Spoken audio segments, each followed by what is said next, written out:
উক্ত প্রতিষ্ঠানের সম্মানিত প্রতিষ্ঠাতা, সারা বাংলাদেশে সুপরিচিত মুখ হযরত মাওলানা আব্দুর রহিম আল মাদানী হাফিজাহুল্লাহ সহ বিভিন্ন পর্যায়ের নেতৃবৃন্দ এবং এলাকার বিভিন্ন অতিথিবৃন্দ, ওলামা ইকরাম, রবে কারিমের দরবারে শুকরিয়া আদায় করছি। আমি শুধুমাত্র 1 মিনিটে আমার কথা শেষ করতে চাচ্ছি। সেটা হলো যে আমাদের আব্দুর রহিম মাদানী ভাই, তিনি যেই প্রতিষ্ঠানটি শুরু করেছেন, এই প্রতিষ্ঠানটির লক্ষ্য, টার্গেট, উদ্দেশ্য হচ্ছে তিনি আমার সাথে শেয়ার করেছেন এবং আমি সহ তার সাথে এই প্রতিষ্ঠানের সাথে সম্পৃক্ততা অর্থাৎ ভালোবাসা এবং পরামর্শ সব কিছুর মাঝে সম্পৃক্ত রয়েছে। সেই দৃষ্টিতে আপনাদেরকে মেসেজ দিতে চাচ্ছি, ওনার লক্ষ্য হলো এই প্রতিষ্ঠানটি বয়স লস না করে প্রতিটি বাচ্চা 11-র ভিতরে কোরআনে হাফেজ হবে।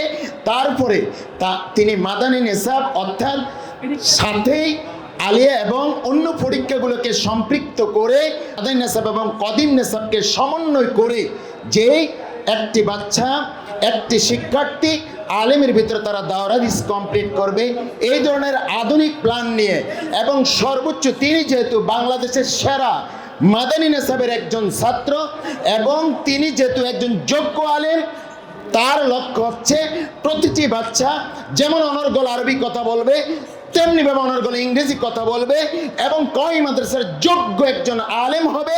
তার সাথে যদি মা বাবা আলেম হওয়ার পর দাওরা হাদিস শেষের পরে যদি তাকে ডুয়েট, বুয়েট, ঢাকা ভার্সিটি সহ বিশ্বের যে কোনো ইউনিভার্সিটিতে ভর্তি হতে চায়, এই জন্য সার্টিফিকেটগুলো অর্জন করার ব্যবস্থা করবেন। এই লক্ষ্য নিয়ে, এই প্ল্যান নিয়ে, এই নকশা নিয়ে, এই ডিজাইন নিয়ে, এই টার্গেট নিয়ে এই প্রতিষ্ঠানটি তিনি প্রতিষ্ঠা করেছেন এবং 2026 সাল এবং 27 সালেও তিনি অনেকগুলো পরিকল্পনা নিয়েছেন। আপনাদের সন্তানগুলো এই প্রতিষ্ঠানে দেবেন, এই আবেদন রেখে আমি সংক্ষিপ্তভাবে একটি মেসেজ দিয়ে আমার কথা এখানে শেষ করছি। আসসালামু আলাইকুম ওয়া রাহমাতুল্লাহি ওয়া বারাকাতুহু।